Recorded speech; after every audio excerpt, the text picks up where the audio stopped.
Hi friends, welcome to Sourav channel. ఈరోజు మనం ఎంతో టేస్టీ అండ్ హెల్దీ అయిన పెసరపప్పు దోశ ఎలా చేయాలో చూద్దాం. ముందుగా 2 గ్లాసుల పెసరపప్పు తీసుకోండి.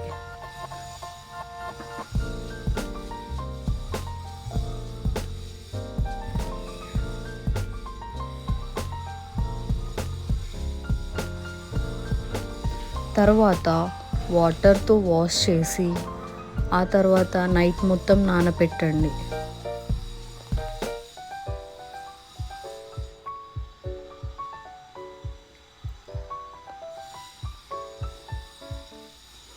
నెక్స్ట్ డే పెసరపప్పులో కొంచెం జీరా అండ్ సాల్ట్ వేసి మిక్సీ పట్టండి.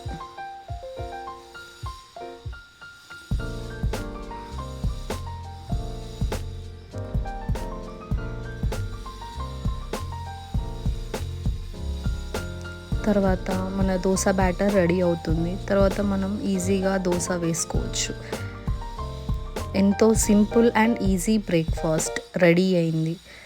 డైట్లో ఉన్న వాళ్ళకి దోశ చాలా హెల్ప్ఫుల్గా ఉంటుంది. బికాస్ ఇది పెసరపప్పు దోశ ప్రోటీన్ ఉంటుంది. సో డైట్ వాళ్ళకి చాలా హెల్ప్ఫుల్గా ఉంటుంది. Thank you for watching and please like, share and subscribe our channel Sourav.